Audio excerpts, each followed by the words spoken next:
Olá pessoal, meu nome é Camila Codesso e nesta aula nós vamos continuar discutindo o tema dinâmica de corpos rígidos. No vídeo anterior, nós relembramos o conceito de corpos rígidos, nós discutimos o movimento geral de um corpo rígido, nós vimos as equações de movimento, vimos como que fica a energia cinética e encerramos a aula vendo o caso do rolamento sem deslizamento e a gente analisou uma roda que rola sem deslizar sobre um plano horizontal. Na aula de hoje, nós vamos discutir o último exemplo, que é o caso de um plano inclinado. Bom, então na aula anterior a gente discutiu, que o movimento geral, o movimento mais geral de um corpo rígido é composto por uma translação e uma rotação, e a gente viu que é muito interessante, nós considerarmos como ponto de referência o centro de massa. Então aqui eu apresento as equações que nós discutimos na aula anterior, tomando como referência o centro de massa. Então aqui a gente tem, a segunda lei de Newton, e aqui nós temos a equação para a rotação. Nós discutimos o caso, nós encerramos o vídeo com esse caso do rolamento sem deslizamento. A gente viu qual é a condição de você rolar sem deslizar. Então, a gente discutiu que é justamente a ideia de que a velocidade relativa entre as superfícies no ponto de contato, essa velocidade precisa ser nula, ela é nula. Então, aqui a gente tem um exemplo que a gente viu, uma roda. Essa roda está rolando sem deslizar sobre esse plano horizontal. Nós analisamos a velocidade de diversos pontos na periferia dessa roda, em particular do ponto P0 e do ponto P1. Pela própria condição de rolar sem deslizar, a gente precisa que a velocidade do ponto P0 seja igual a zero. Substituindo essa informação na equação fundamental da cinemática de um corpo rígido, a gente obtém que a velocidade do centro de massa é dado por ômega vezes ρ0. Tá? Onde esse ρ0 aqui é exatamente a distância desse ponto P0 até a origem, o ponto O aqui da nossa roda. O que a gente vai discutir nesse vídeo ainda é um caso de rolamento sem deslizamento, mas agora é um segundo exemplo considerando um plano inclinado. Então vamos considerar uma esfera de raio R que rola sem deslizar sobre um plano inclinado. E para esse caso em particular, a gente vai querer obter a força de atrito entre as superfícies. Então, conforme a gente já discutiu, o movimento vai ser composto por uma translação e por uma rotação. Então, aqui eu apresento a ideia, essa esfera, ela vai descer esse plano inclinado e ela vai descer esse plano fazendo, rolando sem deslizar sobre a superfície do plano. Para a gente começar a resolver esse tipo de problema, é essencial a gente analisar quais são as forças que estão atuando nesse sistema, no caso na esfera. Então, a gente vai ter que sobre a esfera atuam a força peso, além da força peso, a força normal, porque essa esfera está em contato com a superfície do plano inclinado, e conforme mencionou o enunciado, a gente vai ter também a presença de uma força de atrito.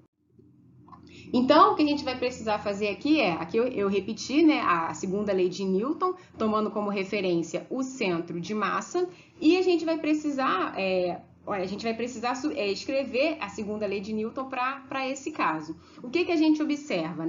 A gente observa que na direção paralela à superfície do plano inclinado, nós temos que quais são as forças que vão estar atuando? Nós vamos ter a FAT e vamos ter a componente paralela da força peso aqui, no caso a componente paralela à superfície desse plano.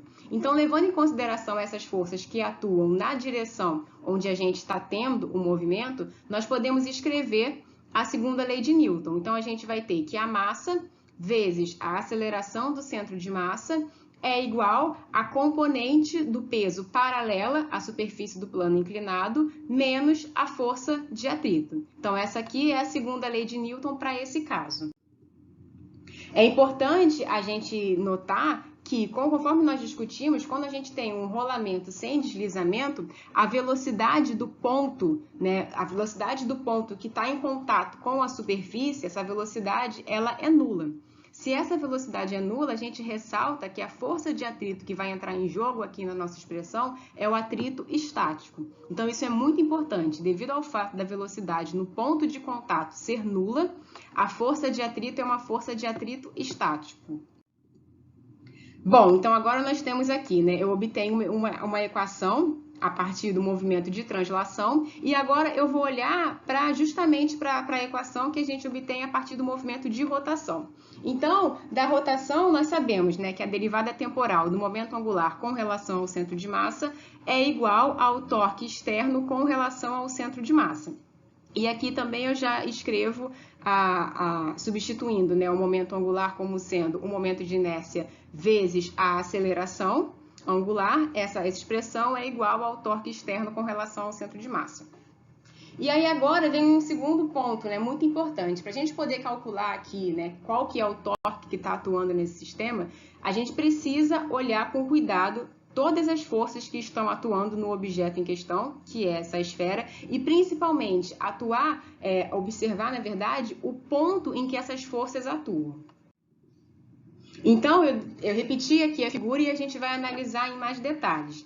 Nós já vimos, vocês já viram em aulas anteriores, que o torque, né, com relação ao centro de massa de uma determinada força F é igual ao produto vetorial entre o vetor R com o vetor força. E esse vetor R é justamente, né, a distância do ponto de referência, no caso o centro de massa, até o ponto onde a força F atua. Então, vamos considerar aqui as três forças que nós temos, né, força peso, normal e fat, e vamos aplicar essa expressão. Então, olhando aqui primeiro para o peso, o que a gente observa? A força-peso, ela está atuando no centro de massa. Então, o que a gente observa aqui, olhando para essa expressão, é que o nosso vetor R ele vai ser igual a zero. Então, com isso, o torque com relação ao centro de massa da força-peso, esse torque é nulo. Vamos olhar agora para o segundo caso, vamos analisar a força normal. O que a gente observa é o seguinte, a força normal, né, ela está atuando exatamente aqui no ponto de contato da esfera com a superfície do plano inclinado. Então, vocês podem até observar que eu desenhei esse vetor bem aqui pegando no ponto onde a gente está tendo contato e não mais partindo do centro do objeto, como geralmente a gente faz. E eu fiz isso justamente para vocês observarem a seguinte coisa, a normal atua nesse ponto e, olhando agora para a expressão, né, para a definição do torque, o que a gente observa é que a nossa força normal ela vai ser antiparalela ao vetor R, que nesse caso é o próprio vetor raio, né, da nossa esfera.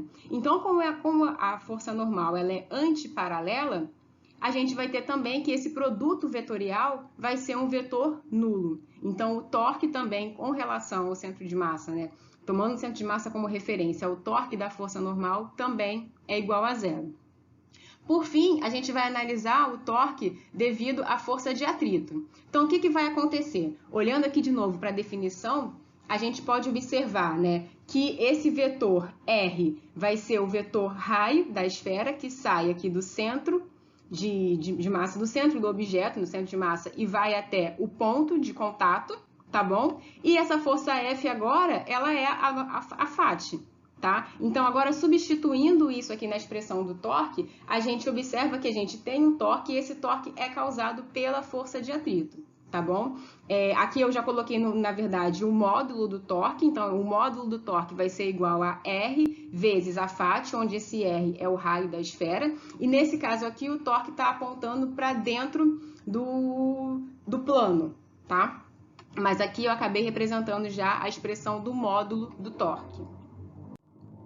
Bom, então o que a gente observa? Voltando agora, né? Aqui eu tenho a minha expressão, a minha equação para a translação, e agora eu já coloquei aqui a equação que a gente teve para a rotação. Mais uma vez destacando que é a força de atrito que vai realizar esse torque com relação ao centro de massa.